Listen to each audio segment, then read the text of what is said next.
Astaghfirullah. Bismillahirrahmanirrahim. Assalamualaikum warahmatullahi wabarakatuh.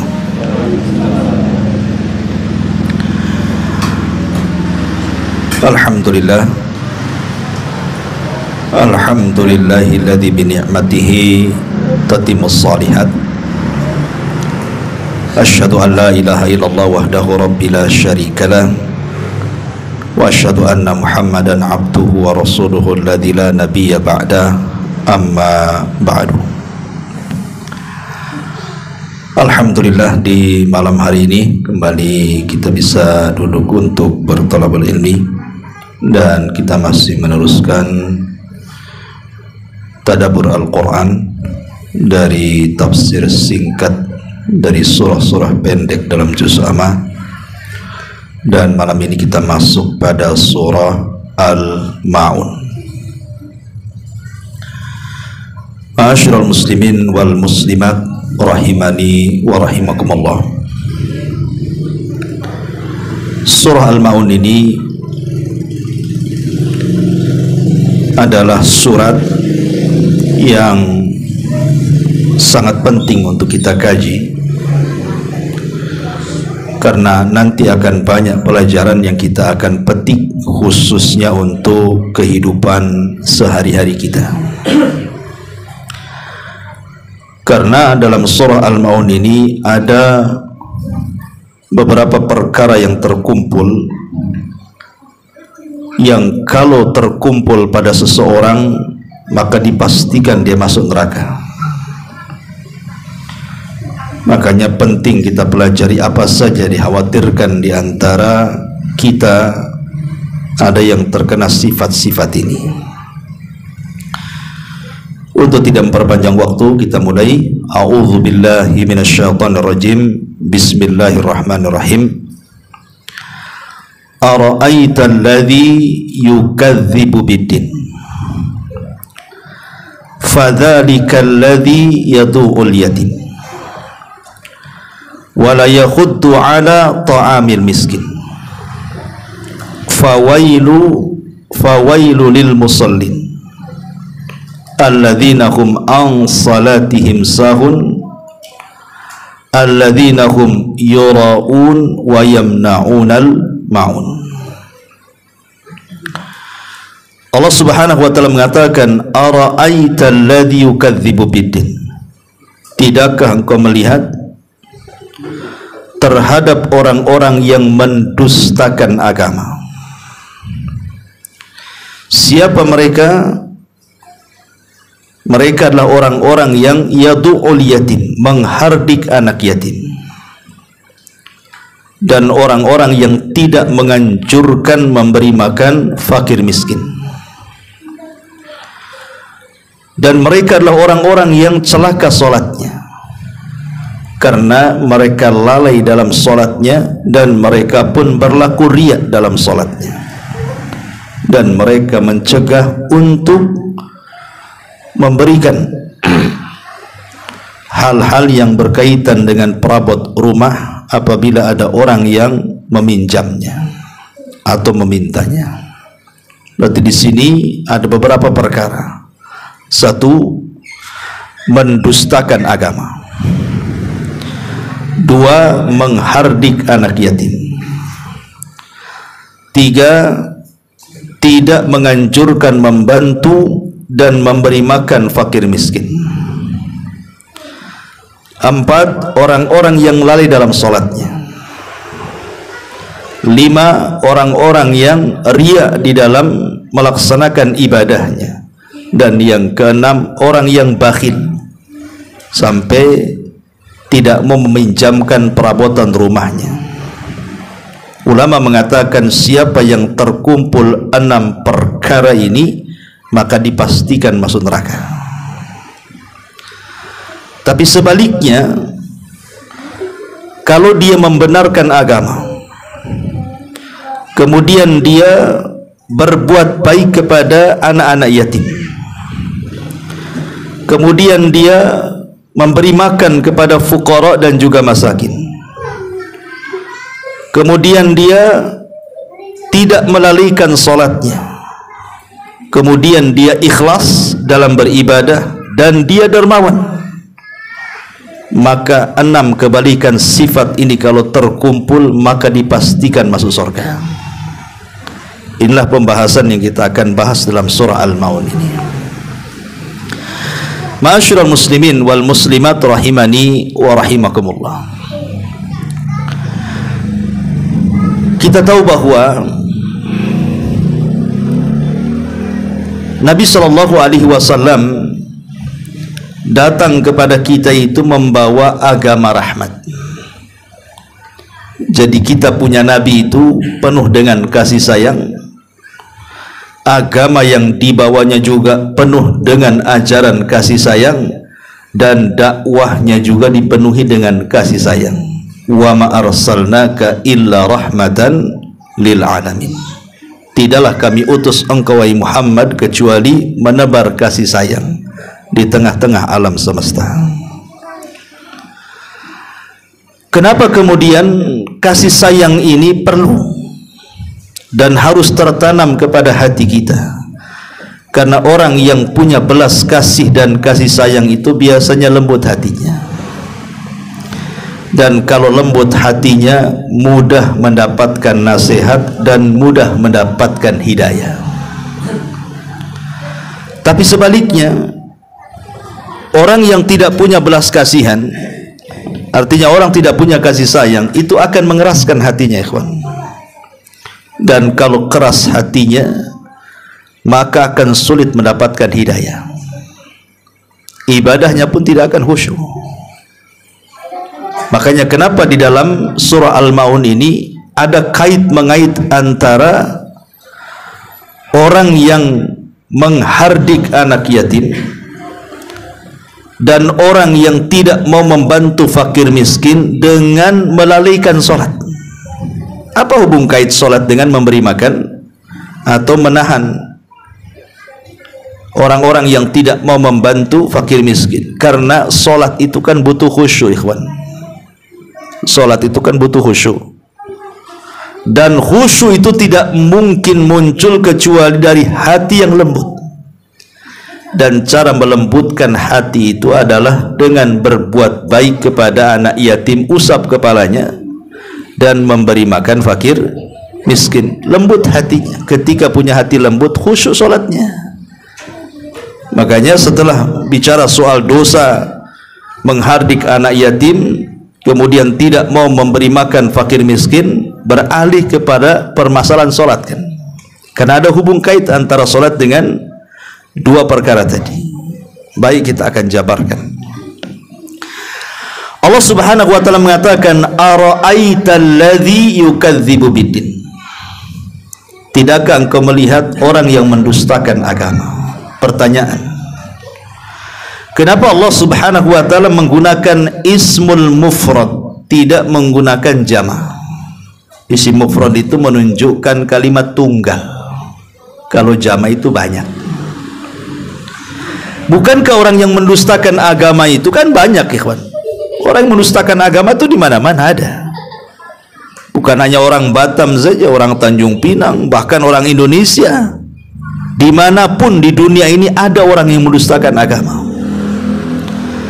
Harusnya Quran itu bukan menggunakan tunggal, bukan ara'aital ladzi, tapi ara'aital ladzina. Harusnya begitu.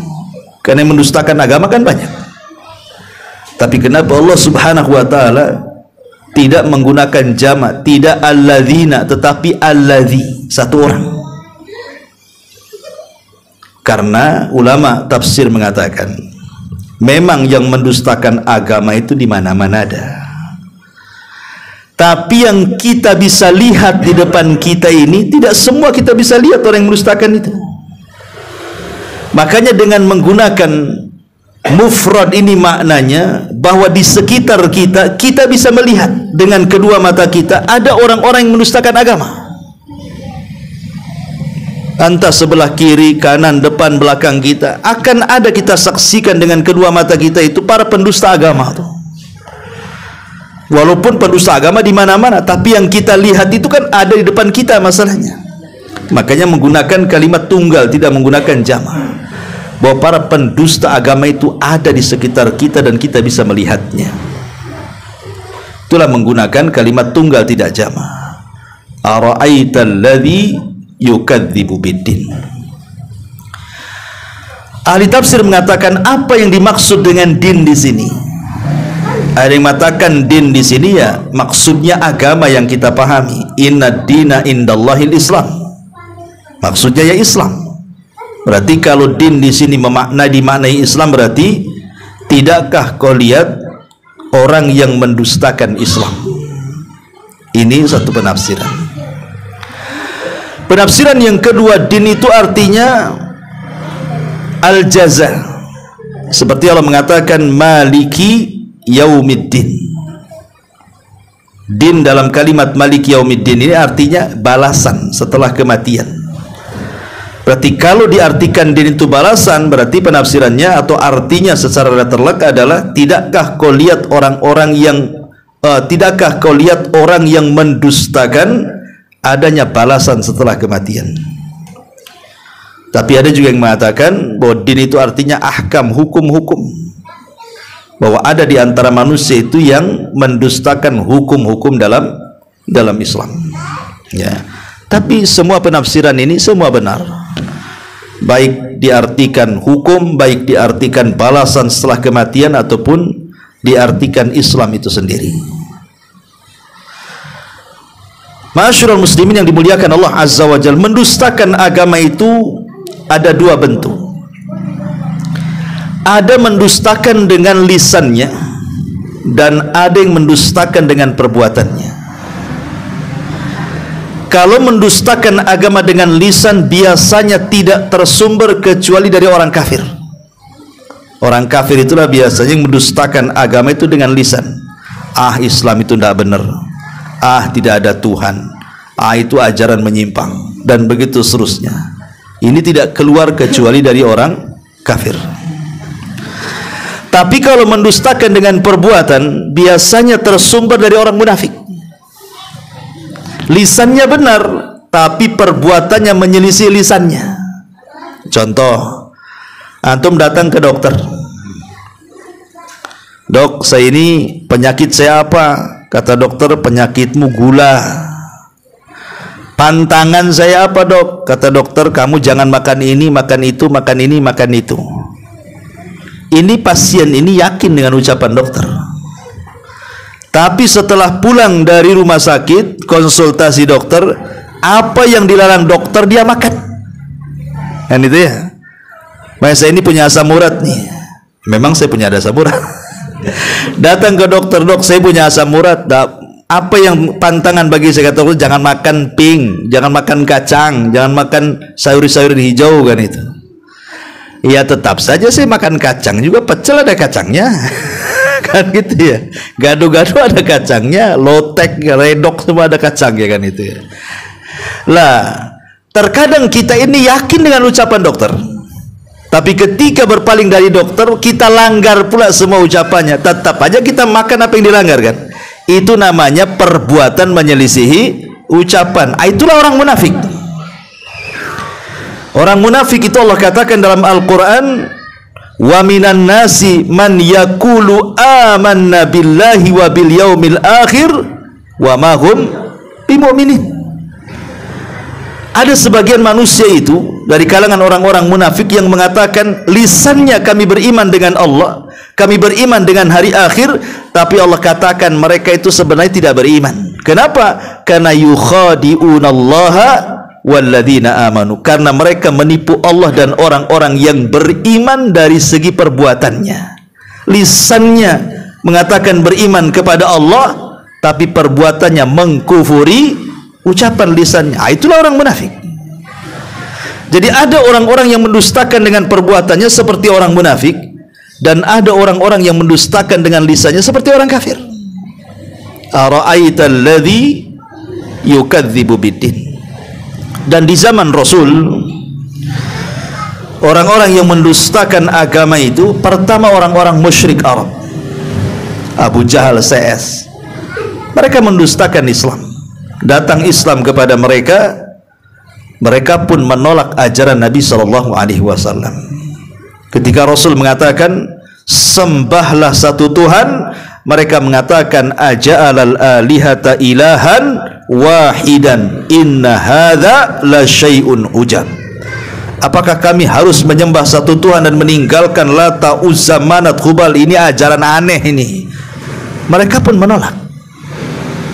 Jadi orang-orang musyrik Arab di zaman Rasul menolak, tidak mau menerima Islam.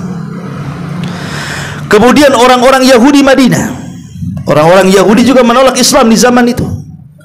Bahkan ketika salah satu tokohnya mereka masuk Islam, namanya Abdullah ibnu Salam, itu tokoh rujukan orang Yahudi Madinah, masuk Islam.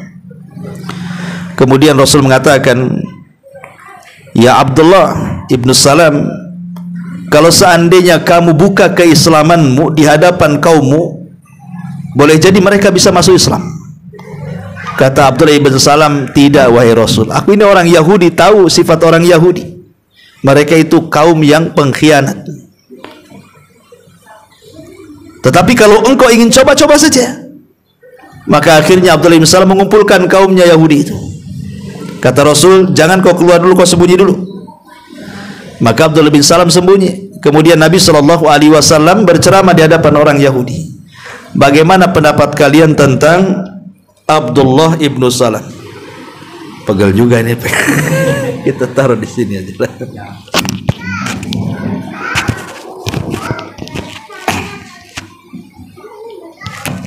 Jadi Nabi SAW mengatakan, bagaimana pendapat kalian tentang Abdullah ibn Salam? Kata orang-orang Yahudi, oh Abdullah ibn Salam itu orang baik, anak daripada orang baik, dia orang mulia, anak daripada orang mulia. Oh, dipuji habis Abdullah ibn Salam itu sama orang Yahudi. Setelah melihat bagaimana orang Yahudi itu memuliakan Abdullah ibn Salam, Rasul yakin bahwa Abdullah ibn Salam memang tokoh besar karena dipuji kaumnya. Akhirnya kemudian kata Rasul, wahai Abdullah ibn Salam, muncul kau ke sini. Keluar dia dari persembunyian. Kemudian Abdullah ibn Salam mengatakan kepada kaumnya, asyhadu an la ilaha illallah wa asyhadu anna Muhammadar Rasulullah. Aku bersaksi bahwa tidak ada sembahan yang berhak disembah kecuali Allah dan Muhammad adalah Rasulullah. Kata kaumnya, Abdullah bin Salam orang yang paling buruk, anak daripada orang yang buruk, katanya. Tadi awalnya memuji, ya. Setelah dia masuk Islam, nampak dia bersyahadat, langsung dicaci maki. Dari sini kita tahu bahwa orang Yahudi itu tidak mau masuk ke dalam Islam, padahal mereka tahu tokohnya masuk Islam. Mereka tahu kebenaran, tapi mereka menyembunyikan kebenaran. Itulah orang Yahudi. Mereka tahu loh, Nabi itu seorang Nabi, ya'rifunahu kama ya'rifuna abna'ahum. Mengenali Nabi itu melebihi anak-anak mereka sendiri, tetapi mereka tolak kebenaran karena hasad dan kesombongan. Itulah di zaman Nabi, ya. Dua manusia ini menolak ajaran Nabi SAW. Tapi sebaliknya orang-orang Nasrani di zaman Rasul banyak masuk Islam. Bahkan ada kabilah namanya Najran, itu satu kabilah masuk Islam tuh, orang Nasrani semua. Kenapa orang Nasrani mudah mendapatkan hidayah? Kenapa orang Yahudi tidak? Karena orang Nasrani itu agak lembut hatinya, orang Yahudi itu keras-keras hatinya. Makanya orang keras itu sulit dapat hidayah, ya. Tapi kalau kita terapkan pada hari ini, kita terapkan para pendusta agama itu, ya banyak di hari ini. Pertama, orang-orang syuyu'iyun, atau dengan kata lain orang-orang komunis atau ateis gitu ya, orang-orang yang tidak yakin adanya Tuhan. Maka saya katakan orang ini orang gila. Kenapa gila? Karena agama itu fitrah, ya. Agama itu tertanam dengan sendirinya, karena setiap orang itu pasti akan mencari agama. Tetapi orang-orang ateis, orang-orang komunis ini, mereka mengingkari nggak ada tuh. Makanya mereka mencari fitrah, ya. Kemudian yang kedua, orang-orang Yahudi, justru mereka sangat memerangi Islam di zaman sekarang, kan. Kemudian yang ketiga, orang Nasrani tidak mengakui juga akan Islam dan juga kenabian Rasul SAW. dan agama-agama musyrik yang lainnya kan gitu. Hindunya, Budanya, Konghucunya dan lain, mereka menolak Islam. Mereka tidak mau masuk ke dalam Islam. Dan mereka termasuk orang-orang yang mendustakan agama. Ma'asyiral muslimin yang dimuliakan Allah Azza wa Jalla. Lah Allah Subhanahu wa taala ingin menjelaskan kenapa alasannya orang-orang itu sampai mendustakan agama. Maka Allah Subhanahu wa taala mengatakan, "Ara'aita alladhi yukadzibu bid-din fadzalika alladhi yad'ul yatim wa la yahuddu 'ala ta'amil miskin." Ini alasannya. Alasannya orang-orang yang menolak agama itu karena tidak punya rahmat dalam hatinya. Tadi saya katakan di mukaddimah, seandainya Abu Jahal, seandainya Al-Walid ibn Mughirah, seandainya Uqbah bin Abi Mu'ayth dan musuh-musuh Nabi di zaman itu dalam periode Mekah, mereka punya sedikit saja rahmat dalam hatinya, sayang dengan anak-anak yatim, sayang dengan fakir miskin, tentu mereka dapat hidayah, ikhwan. Tapi karena Abu Jahal CS itu, mereka tidak punya rahmat dalam hatinya, tidak kasihan dengan anak yatim, tidak kasihan dengan fakir miskin, keras hatinya. Makanya sebab itulah mereka susah dapat hidayah. Dan ini juga risalah kepada dunia bahwa Islam itu bukan agama teroris, Islam itu bukan agama sadis, Islam itu bukan agama yang mengajarkan kekerasan. Tapi Islam itu agama rahmat, karena ajarannya menyayangi anak yatim, menyantuni fakir miskin, itu kan ajaran rahmat namanya. Jadi tidak benar kalau seandainya Islam itu agama teroris, agama sadis. Nah, Islam itu agama rahmat. Wa ma arsalnaka illa rahmatan lil alamin. Di zaman Nabi, ikhwan, ada seorang wanita berzina, wanita dari suku Ghamidiyah, datang kepada Nabi, ingin tobat dan mengatakan, "Ya Rasulullah, zanaitu fatahirni." Rasul, aku sudah zina loh, tolong bersihkan dosaku. Maksudnya rajam aku, karena dia sudah menikah, ya masalahnya. Tapi Nabi SAW mengatakan, jangan-jangan kau pegang-pegang aja, kau peluk-peluk aja, kau cium-cium saya, kau nggak berzina, pulang. Rasul tidak menanggapi wanita itu, maksudnya ngasih kesempatan supaya tobat. Ngapain datang ngaku-ngaku gitu maksudnya. Karena pengakuan dalam Islam itu sekuat-kuat dalil dalam persidangan, ikhwan. Kalau orang ngaku gak perlu saksi. Saksi itu bagi orang yang gak ngaku, didatangkan saksi biar ngaku. Kalau sudah ngaku, apa gunanya saksi? Ya, udah ngaku dia. Tapi wanita ini terus mengatakan, "Ya Rasul, zanaitu fatahirni." Aku loh sudah berzina, bersihkan. Sudah pulang kata Rasul. Tapi karena ngotot wanita ini, dia mengatakan, "Rasul, buktinya aku berzina. Lihat loh, perutku hamil." Kata Rasul gini saja, "Kamu lahirkan dulu anak. Kamu lahirkan." Maksudnya Rasul mengatakan, pulang, kau lahirkan anakmu, jangan balik. Dah tobat aja habis melahirkan, gitu maksudnya kan. Tapi subhanallah, karena wanita ini ingin bertobat, habis melahirkan digendong pula bayinya, datang kepada Rasul dan mengatakan, "Rasul masih ingat aku, zanaitu fatahirni." Rasul, aku dulu wanita pezina yang datang ke sini setahun yang dulu, tolong bersihkan aku, nih anakku sudah lahir nih. Kata Nabi SAW, tidak bisa, anakmu ini perlu nyusu. Pulang, susukan dulu anakmu itu 2 tahun. Maksudnya kata Rasul, sudah pulang susui anakmu, jangan balik lagi, tobat sana. Itu maksudnya. Tapi wanita ini kekeh, dia habis 2 tahun nyusui, datang lagi dia kepada Nabi SAW dan mengatakan, "Ya Rasul, zanaitu fatahirni." Rasul, masih ingat aku, ini anakku sudah kususui 2 tahun dan aku wanita pezina, tolong bersihkan. Artinya Rasul melihat keikhlasan wanita ini ingin dirajam, ya, karena dia merasa bersalah. Tapi sisi lain bagaimana Nabi memberikan kesempatan kan, memberikan kesempatan untuk tobat. Kalau bisa jangan datang lagi, nggak mungkin dicari kok kan itu. Bagaimana Islam itu menegakkan rahmat, tapi karena wanita itu yang minta dirajam, akhirnya dirajam juga. Ketika dirajam, Khalid bin Walid semangat melempar batu sampai darahnya muncrat dan mencaci maki wanita itu. Kata Rasul, "La tasubbuha," jangan kalian caci wanita itu. Wanita itu wanita ikhlas.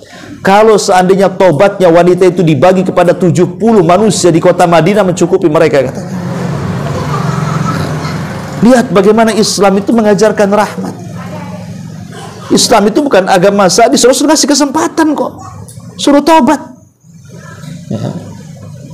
Jadi tidak benar kalau Islam itu ketika menegakkan hukum rajam, ketika menegakkan hukum potong tangan, itu bentuk bahwa Islam itu sadis. Nah, Islam tidak sadis. Islam bukan agama teroris. Islam bukan mengajarkan kekerasan, tidak. Semua ajaran Islam itu penuh dengan kelembutan dan kasih sayang. Buktinya di sini, Islam melarang tidak boleh menghardik anak yatim dan membiarkan fakir miskin kelaparan. Ini bentuk kemanusiaan namanya. Ya. Ma'asyiral muslimin yang dimuliakan Allah Azza wa Jalla. Di sini Allah mengatakan, ara'aital ladzi yukadzibu biddin. Tidakkah kau lihat para pendusta agama? Siapa mereka? Maka yang pertama, orang-orang yang menghardik anak yatim. Harusnya anak yatim bukan dihardik, tapi diusap kepalanya, kata Rasul. Kalau hatimu keras dan ingin lembut, usaplah kepala anak yatim, karena engkau akan mendapatkan pahala sebanyak rambut yang ada di kepalanya. Tapi kalau diusap, didorong, itu namanya menghardik-hardik, itu mendorong. Ya, karena jangan sampai anak yatim makan di tempat kita, jangan sampai anak yatim itu bergaul dengan anak-anak kita, jangan sampai anak yatim itu ada lingkungan kita. Dia berani karena tidak ada bapaknya. Ya, coba ada bapaknya dihardik anak orang, habislah perang. Karena anak yatim ini anak kecil, kasihan, masih dihardik. Karena turunnya surah Al-Maun ini sebab nuzulnya adalah, ada yang mengatakan Abu Jahal, ada yang mengatakan Abi Sufyan sebelum masuk Islam, ada yang mengatakan yang lainnya. Jadi Abi Sufyan itu setiap hari Jumat, saking kayanya, itu nyembeli unta. Tapi bukan disedekahkan kepada anak yatim, fakir miskin, tidak. Jadi menyembeli setiap Jumat itu hanya untuk makan besar, pesta saja dengan kawan-kawannya, ya, dengan geng-gengnya saja, sesama orang-orang kaya dan tokoh-tokoh Quraisy itu saja, makan-makan setiap Jumat. Jadi satu hari Abi Sufyan ini atau Abu Jahal sedang menyembeli unta. Datanglah anak yatim kelaparan, lapar, pengen makan, ya. Anak yatim tak pakai baju. Kemudian meminta-minta belas kasihan kepada Abu Jahal atau Abi Sufyan ini, tolonglah kasih sepotong daging kurma, lapar. Tapi Abu Jahal tidak suka dengan anak yatim itu. Diambilnya tongkat, kemudian didorong badannya sampai jatuh, dia pun ketakutan, menangis, kemudian pergi. Sebab peristiwa ini turun ayat, ara'aital ladzi yukadzibu biddin fadzalikal ladzi yad'ul yatim. Ini sebab turunnya sebenarnya. Jadi sebab turunnya itu karena bagaimana orang-orang tokoh-tokoh Quraisy ini mereka menghardik anak yatim. Maka turun ayat. Islam tidak mengajarkan seperti itu. Apalagi Nabi kita ini adalah bapaknya anak yatim, karena dia sendiri yatim. Ya. Nabi SAW itu seyatim-yatimnya anak yatim. Kenapa? Karena ketika 6 bulan di perut Aminah ibunya, bapaknya meninggal. Sehingga ketika brojol saja Rasul tidak pernah melihat muka ayahnya seperti apa tuh. Makanya kenapa seyatim-yatimnya anak yatim itu kalau berada di kandungan ibundanya kemudian bapaknya meninggal, itulah seyatim-yatimnya anak yatim. Seperti yang dialami Nabi SAW. Tapi tentu yatimnya Rasul dengan yatimnya anak-anak yatim lain berbeda, karena Allah mengatakan wa wajadaka yatiman fa'awa. Kami dapati engkau yatim wahai Muhammad, kemudian kami yang melindungi kamu. Walaupun orang tua meninggal, ada yang merawatmu. Disusui oleh Halimah dan keluarga Halimah Sa'diyah. Kemudian diasuh oleh kakeknya Abdul Muttalib. Abdul Muttalib meninggal, diasuh oleh Abu Talib. Setelah besar kemudian menikah dengan orang kaya, wanita tahirah, wanita suci Khadijah bintu Khuwailid. Dijaga oleh Allah. Makanya kenapa? Karena Nabi SAW pernah yatim dan Allah jaga. Maka Allah mengatakan fa ammal yatima fala takhar. Ingat, engkau dulu yatim, aku yang merawatmu. Sekarang kalau engkau melihat anak yatim, jangan kau hardik mereka. Ya, karena begini ikhwan, ada istilah kama tadinu tudan, dalam bahasa Arab itu kaidah sebagaimana kita berlaku jahat kepada orang, maka akan datang kejahatan berlaku kepada kita. Itu disebut hukum karma bahasa kita. Ya. Orang yang kalau seandainya di lingkungan kita ini ada 1-2 anak yatim, di lingkungan kita ini ada 1-2 anak yatim, kemudian kita berbuat baik kepada mereka, kita usap kepalanya, kita kasih uang, kita lembut dengannya, berusaha untuk mendidiknya, ikhwan. Kalau seandainya Allah takdirkan kita meninggal dan kita punya anak-anak juga, artinya kita ini akan mati dan anak-anak kita juga akan yatim kan? Semua orang kan pasti mati, nggak mungkin nggak mati kan? Ya. Maka ketika kita berbuat baik kepada anak yatim, kemudian Allah takdirkan kita mati dan kita juga meninggalkan anak yatim, maka anak-anak kita itu akan berbuat baik kepada kita sebagaimana kita sudah berbuat baik kepada anak yatim. Tapi sebaliknya, ikhwan, kalau kita keras dengan anak yatim, tidak lembut dengan mereka, tidak pernah mengusap kepala mereka, tidak ada rahim sama sekali, tidak ada kasih sayang kepada mereka, maka jangan salahkan kalau anak-anak kita kemudian juga tidak sayang dengan kita. Bahkan setelah kematian kita, mereka cuek dengan kita karena kita tidak punya kelembutan kepada anak yatim. Nah, itu disebut kama tadinu tudan namanya. Dan jangan salahkan juga kalau seandainya masyarakat itu rusak ketika anak-anak yatim ini besar tanpa pendidikan. Jangan salahkan. Ya, yang menjadikan masyarakat rusak gara-gara anak yatim tidak dapat pendidikan itu kita. Coba kalau anak yatim itu kita sayangi, kita lembut, kita kasih pendidikan, masyarakat kalau sudah besar, maka akan tumbuh masyarakat yang baik, ikhwan. Tapi kalau anak yatim kita biarkan, kemudian mereka tumbuh besar tanpa pendidikan, kemudian mereka nakal, maka mereka punya dendam kepada orang-orang yang tidak pernah belas kasihan dengan dia. Jangan katakan ya, wajar anak yatim itu nakal. Bukan. Kita yang membuat mereka nakal karena kita tidak mendekati mereka. Ya. Ma'asyiral muslimin, makanya kenapa Nabi SAW mencontohkan bagaimana beliau mengkafil anak yatim. Rasul itu bukan hanya mengatakan ana wa kafilul yatim fil jannati kahataini, aku dan anak yatim di surga seperti ini, kemudian menunjukkan 2 jarinya. Bukan hanya sekedar ucapan Rasul itu, tapi Rasul juga melakukan dengan perbuatan. Ada seorang wanita namanya Ummu Salamah. Ummu Salamah, ya suaminya Abu Salamah lah. Ya, seperti saya Abu Humairah, istrinya Ummu Humairah kan itu ya.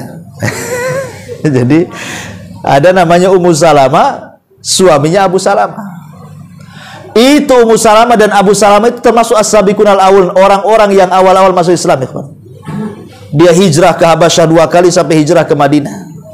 Jadi orang yang awal-awal. Dan Ummu Salamah itu sangat saking cintanya dengan Abu Salamah, saat kematiannya, maka dia sangat terpukul sekali karena dia sangat mengidolakan suaminya. Bahkan setelah hilang masa idahnya, banyak sahabat-sahabat senior melamarnya. Abu Bakar, Umar, pokoknya banyak para sahabat melamar Ummu Salamah itu. Ditolak semuanya. Kenapa? Kata Ummu Salamah, tidak ada manusia yang lebih aku cintai melebihi Abu Salamah, katanya. Aku tidak akan menikah dengan siapapun. Tak tahu istri antum begitu juga atau enggak? Kan itu ya. Akhirnya Rasulullah SAW saat kematian Abu Salamah itu datang kepada Ummu Salamah. Wahai Ummu Salamah, berdoalah kepada Allah. Allahumma hjurni fi musibati wakhluf li jauzan khairan min zawji.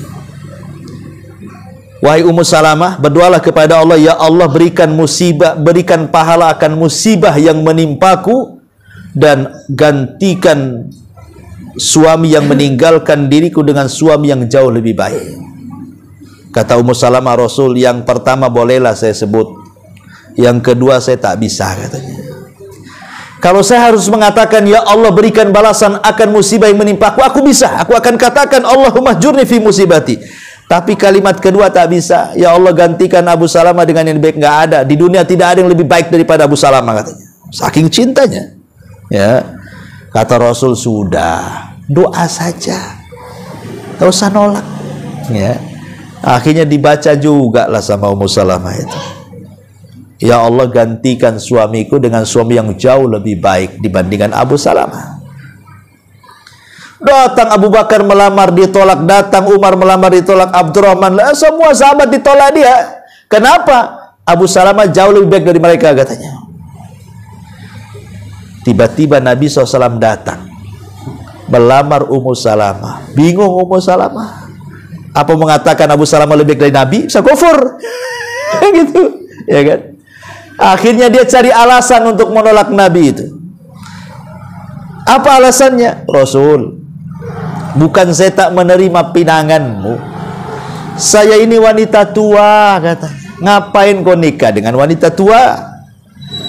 Yang kedua, aku ini banyak anak. Ya, lihat anak-anakku banyak, katanya. Carilah yang gadis yang tak punya anak, katanya. Dan yang ketiga, maaf nih Rasul, aku ini wanita pecemburu, istrimu banyak. Itu alasan supaya Ummu Salamah menolak pinangan Rasul, karena nggak mungkin dia mengucapkan Abu Salamah lebih baik kan gitu. Kalau ke yang lain bolehlah dia mengatakan begitu, tapi sama Nabi kan nggak mungkin. Nabi yang lebih baik daripada Abu Salamah lah kan begitu. Tapi Rasul jawab, Ummu Salamah, kalau kau alasanmu tua, aku juga sudah tua. Tidak ada masalah orang tua nikah dengan orang tua. Ya, yang jadi masalah ini kalau udah tua nikah sama gadis, dibully orang. Gitu ya. Gitu. Nabi aja dibully gara-gara nikahi Aisyah kan. Pada syariat itu. Apalagi antum kan itu. Yang kedua, anak-anakmu yang banyak itu anak-anakku juga kalau kita sudah nikah. Jadi kalau antum ini nikah janda punya anak, jangan mau sama jandanya saja, anaknya juga harus mau. Ya. Ini mau sama ibunya aja, adanya tak mau. Habis nikah diusir anaknya. Jangan di sini. Kan itu. Jangan. Adapun anak-anakmu, anak-anakku juga kata Rasul.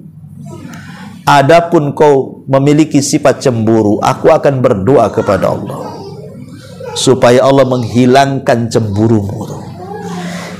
Ini lafaz doanya nggak disebut. Coba kalau disebut, saya akan hafalkan, saya akan wariskan sama antum, ya, saya akan ajarkan tuh. Ini resep rahasia menghilangkan cemburu istri. Riwayatnya titik sampai di sini.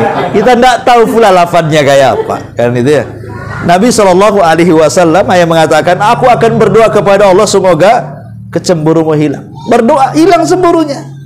Bahkan dari semua istri Nabi, Ummu Salamah yang paling berakal. Kalau ada istri Nabi yang lain bermasalah, dia tuh kan damai-damaikan tuh, ya kan? Luar biasa. Ya. Syahidnya di sini apa? Nabi SAW mengkafil anak yatim dengan cara menikahi ibunya, anak-anaknya jadi anak-anak Nabi, anak bawaan kan itu. Nah, itulah namanya kafil. Jadi kafil itu ada macam bentuk contoh. Oke lah. Antum tak mau menikahi jandanya, Ustaz, tak bisa lah saya nikahi jandanya. Nanti istri saya pula perang dunia ketiga pulang. Gak masalah, antum jangan nikahi jandanya, tapi rawat anaknya. Minta supaya antum ambil, bisa nggak anak kamu saya ambil. Nanti kalau sudah balik saya balikan.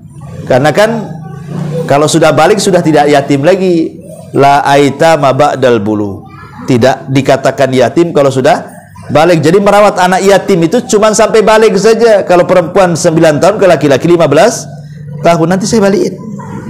Oh, enggak bisa lah, saya sayang dengan anak saya. Ya sudah, enggak apa-apa, walaupun tidak hidup satu rumah dengan antum, gini saja, anakmu saya tanggung biayanya, susunya saya tanggung, makan minumnya saya tanggung, pakainya saya tanggung, pendidikannya saya tanggung sampai dia balik.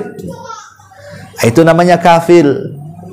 Yang kata Rasul, dia dan aku akan berdua seperti ini di surga. Tapi kalau ngasih sedekah amplop setahun sekali bulan Ramadan, itu bukan kafil, itu sedekah namanya. Nggak masuk hadis ini. Karena ada itu santunan anak yatim setiap sekali itu biasa Ramadan tuh sering diundang tuh, dijajarin anak yatim itu.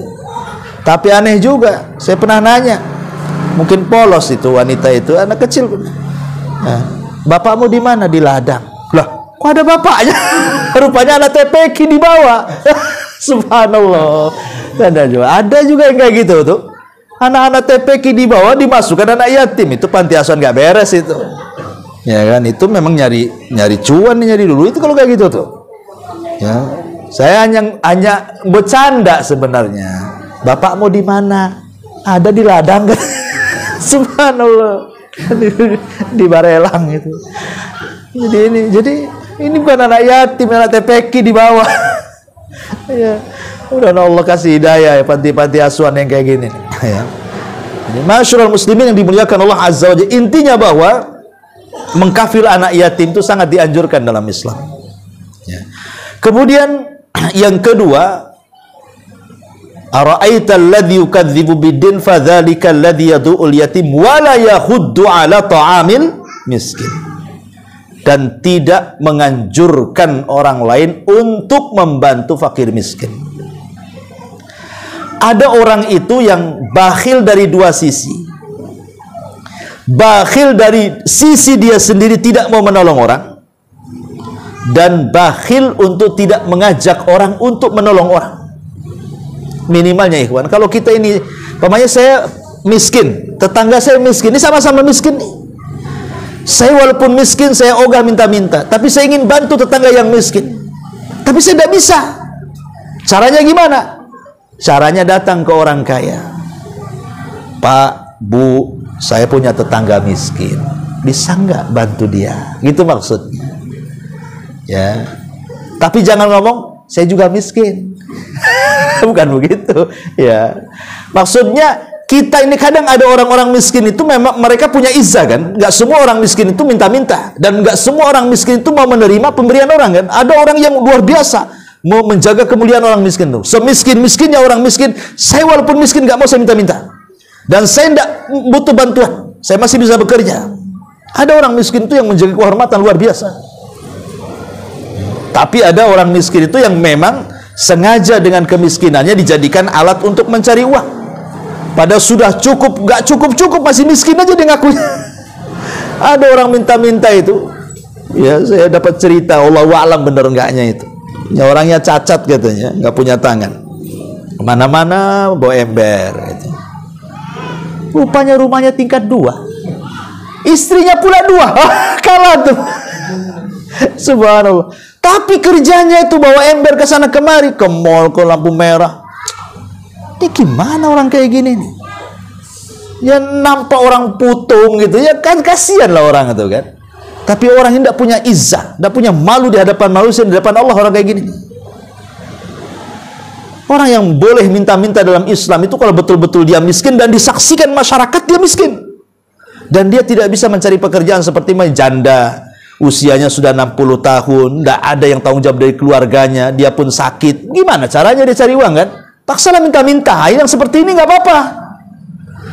Ini dalam lampu merah, ada yang merah, yang silver, yang macam-macam warna itu kulitnya tuh. Gagah-gagah itu jadi helper bangunan tuh, tahan dia itu sebenarnya. Coba bayangkan, minta-minta. Di mana izzahnya, hilang izzahnya tuh. Dan kalau bisa jangan dikasih, antum lo nampak orang ini bisa bekerja, ngapain dikasih? Ya, suruh kerja dia. Kalau mau ngasih itu kasih ke yang berhak. Nampak nih di lampu merah ini tua gitu ya, tua banget gitu kan. Gak layak orang ini cari uang. Bolehlah kan kita kasih. Syukur-syukur kita bisa nasihati, suruh sholat, ya kan? Suruh ibadah. Jangan nongkrong 24 jam di lampu merah, kapan sholatnya? Bagus kita kasih tetangga kita yang miskin yang sholat daripada yang lampu merah kan itu. Tapi masyarul muslimin yang dimuliakan Allah Azza wa Jalla. Jadi yang kedua itu ada orang-orang yang tidak mau mengajak orang untuk membantu. Kalau kita tidak bisa membantu orang, ajak orang. Memang kita tidak bisa ngasih orang makan. Tapi kalau kita ngajak orang, umpamanya kita dapat 10 orang kaya, kita ajak bantu itu sudah lebih baik dibandingkan kita sendiri yang bantu. Kenapa? Karena kemampuan kita kalau membantu orang miskin itu seberapa kan itu? Paling sekali 2 kali aja kita kasih nasi bungkus. Tapi kalau kita ngajak rame-rame nih orang-orang kayak di sekitar sini tolong bantu, boleh jadi dapat banyak duitnya, dapat banyak makanannya. Makanya ada kaidah para ulama dalam bab zakat itu. Lebih baik menjadikan satu orang miskin jadi kaya dibandingkan membagi-bagi harta zakat kepada ratusan orang miskin tapi tetap miskin. Maksudnya begini, umpamanya di perumahan ini adalah 10 orang miskin. Umpamanya zakat fitrah di masjid dapat berton-ton gitu. Ya sudahlah, kita kasihkan sama dia aja. Dapat berapa? 10 ton. Oke, kasihkan satu orang itu. Tahun ini dia dapat 10 ton. Ya, yang lain sabar dulu, tahun depan dapat. Supaya yang satu orang miskin ini ketika dapat beras tontonan, dia kan jadi saudagar beras jadinya kan. Akhirnya jadi tuan takul tuh. Bisa saja dia bisnis beras akhirnya kan. Kaya dia. Yang tadinya dia mendapatkan sedekah, dia nanti bersedekah. Daripada kemudian berasnya bertonton tapi yang dikasih pukul rata, ya semua tetap miskin. Yang miskin tetap miskin, tidak ada satupun yang naik ekonominya. Yang kaya tetap kaya jadinya kan begitu. Makanya kata para ulama, ini kaidah bab zakat seperti itu. Lebih baik mengayakan satu miskin daripada memberi semua miskin tapi semua tetap miskin. Jadi tidak ada pertumbuhan ekonomi di situ. Ya. Lah di sini kaidah juga, ajak orang-orang itu, bantu orang supaya dia cukup, akhirnya tidak minta-minta lagi. Tahun depan mana lagi dicari, lama-lama habis orang miskin itu. Umar bin Abdul Aziz 2 tahun berkuasa dan memperlakukan sistem zakat, tidak ada orang miskin di zamannya. 2 tahun. Sampai Umar bin Abdul Aziz disangka Imam Mahdi. Sampai bisa mensejahterakan rakyatnya tuh. Ma'asyiral muslimin yang dimuliakan Allah Azza wa Jalla, ini yang kedua. Kemudian yang ketiga, fawailun lil musallin. Tadi saya sudah sebut di mukaddimah. Apa hubung kait cerita tentang membantu anak yatim dan tidak boleh menghardik dengan memberi makan fakir miskin dan tidak bakhil kepada mereka dengan urusan sholat? Apa hubung kaitnya? Kok tiba-tiba setelah bicara tentang anak yatim, bicara tentang fakir miskin, kok lompat pula ke sholat? Apa hubung kait sholat dengan dua masalah di awal itu? Tadi saya sudah katakan bahwa sholat itu perlu khusyuk, karena ruhnya sholat itu ada di khusyuk. Dan tidak mungkin hati itu khusyuk kalau hati itu keras. Orang keras hati itu gak pernah akan khusyuk, karena tidak pernah takut sama Allah. Dan orang khusyuk itu bersumber dari kelembutan hati. Karena orang kalau lembut hatinya mudah nangis, mudah khusyuk. Dan lembutnya hati itu dikarenakan 2 perkara tadi: menyayangi anak-anak yatim, mengusap kepalanya, memberi makan mereka, menyayangi mereka, memberikan pendidikan kepada mereka, dan menyantuni fakir miskin. Saya jamin kalau sebelum sholat kita usap kepala anak yatim, kita kasih amplop anak yatim, habis itu kita ngasih makan fakir miskin, kemudian kita sholat, khusyuk antum? Nggak mungkin tidak khusyuk, karena hatinya lembut. Ya. Tapi kalau keras sama anak yatim, keras sama fakir miskin, nggak bisa antum khusyuk. Udah keras duluan. Ya. Bahkan ada orang itu subhanallah, jangankan lagi cerita sama orang lain, sama keluarganya saja nggak lembut tuh. Di zaman Nabi itu pernah menggendong Hasan dan Husain. Datanglah orang Arab Badui kepada Nabi, heran ketika Rasul mencium Hasan Husain, cucunya yang masih kecil itu. Heran dia, apakah engkau mencium cucumu wahai Rasul? Kata Rasul, emang kenapa? Berapa anakmu? Katanya. Maka orang Arab Badui mengatakan, Rasul, li asyaratul abna, saya itu punya 10 anak dan tidak satu pun aku cium mereka, katanya. Kata Rasul, jangan kau lakukan. Cium mereka, sayangi mereka, karena kalau tidak kau lakukan, Allah cabut perasaan rahmat di hatimu.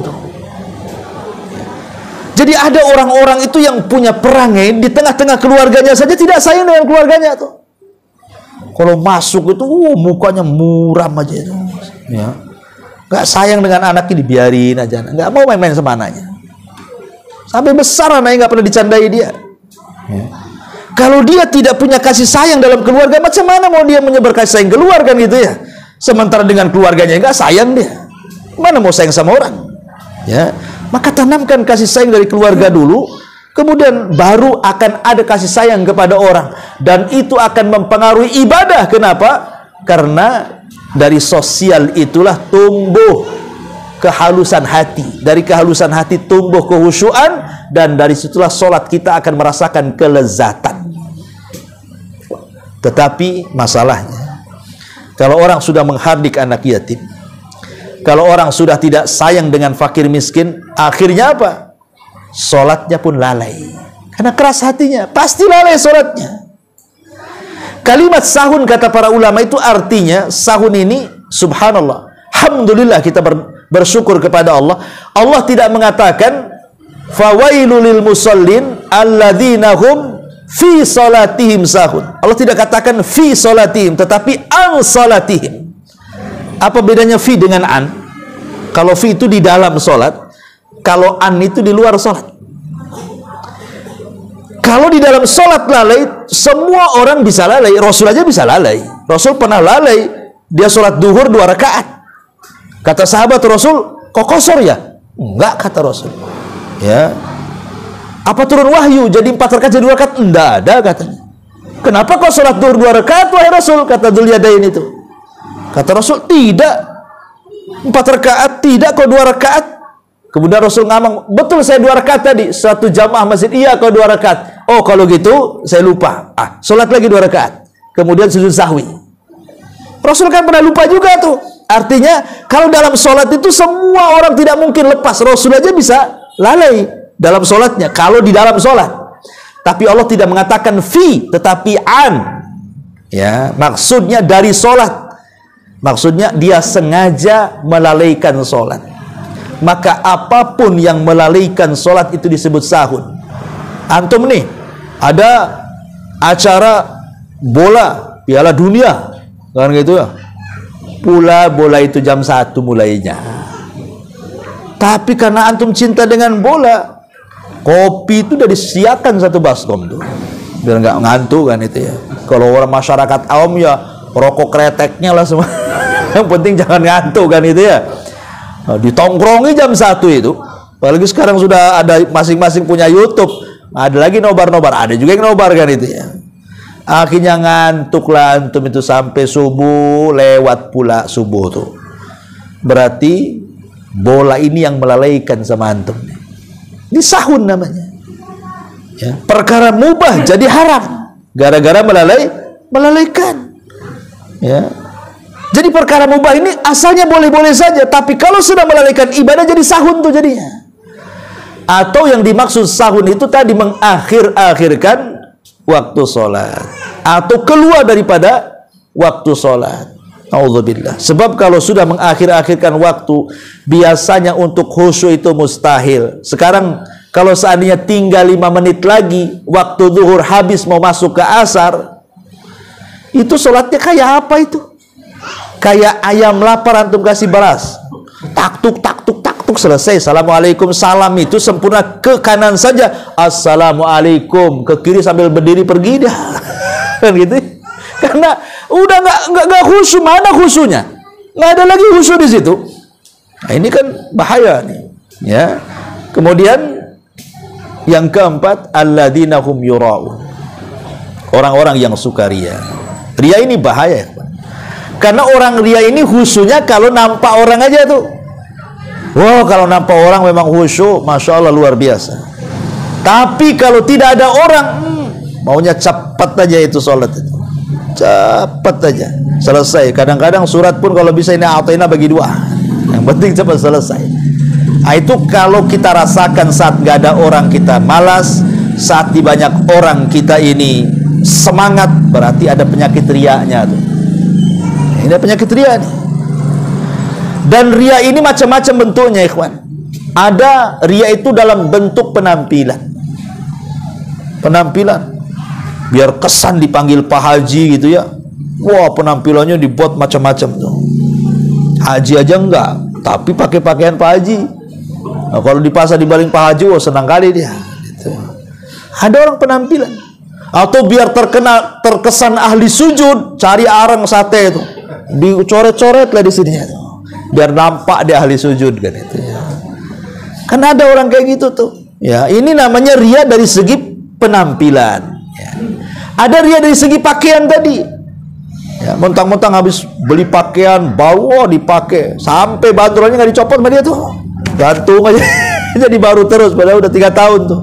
Ya, jadi ada orang yang kemudian riya dengan pakaian, ada riya dengan kendaraan, dengan tempat tinggal, macam-macam riya. Tapi yang paling bahaya dari semua riya itu kalau sudah masuk dalam bab ibadah. Sebahaya-bahaya riya ini kalau sudah masuk dalam bab ibadah, ngaji diindah-indahin supaya dipuji orang. Karena masalahnya ibadah itu perintah Allah, kenapa diberikan kepada selain Allah? Kan kurang ajar namanya. Ibadah ini kan perintah Allah, kok malah dikasihkan kepada manusia supaya dapat pujian. Nah, ini bahaya orang riya. Dan orang riya itu umumnya, ikhwan, itu akan menyakitkan. Balasan orang riya di dunia saja sudah nampak, belum lagi di akhirat. Di dunia saja sudah bisa dirasakan azabnya orang riya ini. Contoh umpamanya nih, saya punya pesantren, antum sumbang, Ustaz, saya ingin nyumbang ke pesantren, berapa? 100 juta nambahin pembangunan masjid Ustaz. Alhamdulillah, katanya. Hanya Ustaz ngomong alhamdulillah saja, habis itu pergi, gerutu lah antum tuh, kok tak ada pula doa-doanya. Tengok hari di grup tak ada juga pengumumannya, katanya. Tahu gitu saya kasihlah 10.000, katanya. Udah sakit dia. Kenapa? Harapan pujiannya ada. Ya Ustaz, jangan alhamdulillah sajalah, doakan juga. Kalau bisa di grup kasih tahulah dapat sumbangan 100 juta. Kalau disebut namanya, perumahannya, gangnya, RT-nya, semua berapa orang tahu. Maunya kan begitu. Tapi nggak kecapai, sakit hati dia. Aduh, tahu kayak gini, nyesel saya nyumbang sama Jabal Uhud, katanya. Gitu kan. Lah ini kan orang riya udah tersiksa di dunia aja, tersiksa dia kalau kurang pujiannya itu. Itulah orang riya. Dan riya ini masalahnya, kata Nabi Shallallahu Alaihi Wasallam, itu datangnya seperti semut hitam berjalan di batu hitam yang licin di kegelapan malam. Nampak nggak tuh? Udah warna semutnya hitam, ya kan, kecil lagi semut itu. Jalan pula di batu hitam licin di tengah malam, nggak nampak lah semutnya tuh. Gimana caranya nampak gitu kan? Itulah riya. Ujung-ujung tahu-tahu ada saja. Tahu-tahu kok riya saya. Padahal awalnya nggak riya tuh, ikhlas. Tahu-tahu ada saja riya. Contoh nih, ada namanya riya kepancing. Ya, pamannya antum nyumbang ke masjid. Pak Imam, saya nyumbang nih ke masjid. Kata Pak Imam, saya tulis apa di sini nama antum? Oh jangan Pak Imam, tulis hamba Allah sajalah, kan itu. Biar orang nggak tahu siapa yang nyumbang. Besoknya lagi nyumbang, gimana nih? Tulis hamba Allah. Jadi adalah 10 hamba Allah. Padahal 1 orang tuh. Ya. Akhirnya tetangganya nyeletuk, Bang, kerja abang bagus, kaya, tak nampak pula abang ini sumbang sama masjid, katanya. Mulai kepancing. 10 hamba Allah itu siapa tuh, katanya. Kepancing dia tuh. Itu 10 hamba Allah itu saya, itu 1 orang tuh kan. Ini bahaya nih kalau kayak gini nih. Itu namanya dia kepancing kan. Awalnya kan ikhlas-ikhlas saja kan. Gara-gara kepancing, habislah dia, hilang amalannya. Ini hati-hati. Ya, atau contoh yang lain nih, dia nggak mau disebut, ditulis hamba Allah pun nggak mau dia, nggak mau tuh, tulis hamba Allah saja untuk laporan. Nggak usah, ambil aja tuh. Ya, datang lagi gitu lagi, gimana ditulis? Nggak usah dilaporan. Saya ikhlas. Dah, ceritanya datang pula kawannya ke masjid. Ya, kemudian kata Pak Imam, kamu kenal nggak si fulan itu? Ah, itu kenal, itu kawan saya Pak Ustadz. Masya Allah kawan saya. Kenapa emang dengan dia? Masya Allah, kata Pak Ustadz, orang itu baik, suka nyumbang. Tapi kalau nyumbang nggak mau disebut nama, ditulis pun tak mau, katanya. Akhirnya kawannya datang nih. Saya dapat informasi dari Ustadz, rupanya kau ini memang ikhlas, katanya. Nggak ada orang tokoh sumbang. Ngomong dia, emang kenapa? Itu Pak Ustadz tuh naik-naikin kamu. Ngomong apa Pak Ustadz itu? Iya, dia muji-muji kamu. Waktu Pak Ustadz ngomong ada berapa orang di situ, katanya. Mulai dikejar-kejar pertanyaannya kan. Waktu Pak Ustadz ngomong Isa itu corong itu bunyi nggak tuh? Wah, ini payah lagi nih kan. Itu namanya sum'ah, merasa lezat kalau dipuji. Kalau tadi namanya riya, ini namanya sum'ah nih. Ya, dia dikejar, harusnya dia tolakkan dari awal. Ustadz ini nguji, itu nggak benar Ustadz itu. Mana ada saya sumbang, harusnya kan begitu kan? Ini nggak dikejar. Emang Ustadz ngomong apa? Waktu ngomong berapa orang di situ? Waktu beberapa orang itu corongnya nyala nggak? Itu kan masalah tuh. Itu namanya dikejar. Ini riya namanya. Harusnya langsung ditepiskan. Itu tidak benar. Begitu maksudnya. Lah ini riya ini kadang-kadang muncul begitu saja tuh. Ini makanya kenapa kemudian riya ini sangat ditakutkan Rasul. Kata Nabi SAW, sesuatu yang paling aku khawatirkan menimpa umatku adalah syirkul asghar, syirik kecil. Ketika ditanya apa syirik kecil, riya. Ya, ini riya, dan pembahasannya panjang lah kalau riya itu. Kemudian Allah mengatakan wa yamna'unal ma'un. Wa yamna'unal ma'un ini sebakhil-bakhilnya orang bakhil nih. Kalau sudah sampai wa yamna'unal ma'un, cap saja itu si bakhil. Karena orang kalau sudah yamna'unal ma'un itu udah paling bakhil manusia. Apa wa yamna'unal? Apa itu ma'un itu? Ada yang mengatakan ma'un itu artinya perkakas. Ya, perkakas rumah. Kalau di dapur itu ya piring, sendok, garpu, pisau, kompor, gas, apa semua itu lah, pokoknya perkakas dapur lah. Sak bumbu-bumbunya, sak bawang merah, bawang putih, merica, semua masuklah itu ma'un itu. Ya. Ataupun air, ya, atau api, atau kendaraan, itu semua ma'un disebut. Ya. Kalau ada tetangga nih pinjam perabotan, kemudian kita bilang nggak ada, ya nggak ada katanya, berarti antum tuh sebakhil-bakhilnya orang bakhil itu. Nggak ada orang bakhil kecuali antum tuh. Kalau antum sampai tetangga pinjam perabotan, tapi sontak garpu, kok antum katakan nggak ada yang bersih, kotor semuanya, padahal bersih semua tuh. Ya. Atau ada yang baik, antum kasih pula yang tak baik. Sengaja yang bocor pula antum kasih biar dia kapok. Antum ini mainin tetangga itu. Atau mungkin tetangga pinjam motor kan itu kan. Saya nanti rusak nanti. Udah sudah sama tetangga tuh. Dirusak nanti. Jangan. Ojek aja sana kata.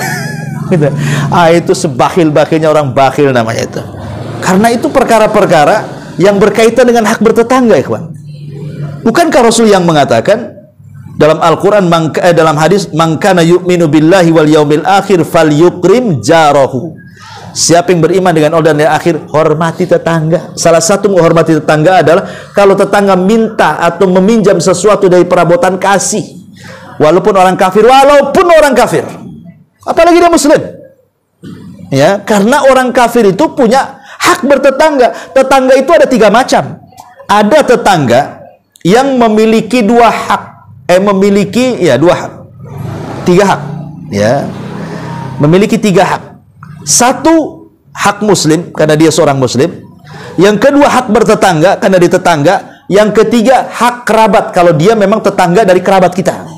Umpamanya tetangga kita ini masih ponaan gitu ya, di samping rumah kita. Berarti ponaan kita ini bertetangga dengan kita. Berarti dia punya 3 hak. Hak seorang muslim, hak seorang tetangga, hak kerabat. 1. Ada tetangga itu yang tidak ada hubungan kerabat, dia orang lain, tapi dia muslim. Berarti punya 2 hak. Berikan hak bertetangga dan haknya seorang muslim. Dan yang ketiga, dia bukan muslim, bukan kerabat, dia orang kafir, tetap dia punya hak, namanya hak bertetangga. Kalau dia datang minjam pisau, kasih, walaupun dia orang kafir, karena dia punya hak bertetangga. Kalau kita kemudian tahan-tahan, itu sebakhil-bakhilnya orang bakhil tuh. Kalau orang nggak mau ngasih, ya gara-gara kita pinjam, cap aja, pasang stempel itu, dibuat stempel, bakhil ketemu orang bakhil gitu. Nggak ada lagi orang bakhil kecuali kamu, kan itu. Karena kalau yang seperti ini saja dia nggak ngasih, bagaimana lagi yang besar daripada itu? Mau nyumbang masjid panti asuhan, mana ada? Oh ngasih pinjam aja nggak ngasih, kok cerita nyumbang masjid pula? Kalau nggak ria kan itu ya. Jadi makanya di sini surah Al-Ma'un ini kalau kita kaji dalam itu luar biasa, kan akan menyentuh lini-lini kehidupan kita. Ya, wallahu a'lam bishawab. Saya kira cukup sampai di sini tafsir surah Al-Ma'un. Mudah-mudahan ada manfaatnya. Tidak ada tanya jawab karena sudah malam juga. Subhanallah bihamdika asyhadu an la ilaha illa anta astaghfiruka wa atubu ilaik. Allahu ta'ala. Assalamualaikum warahmatullahi wabarakatuh.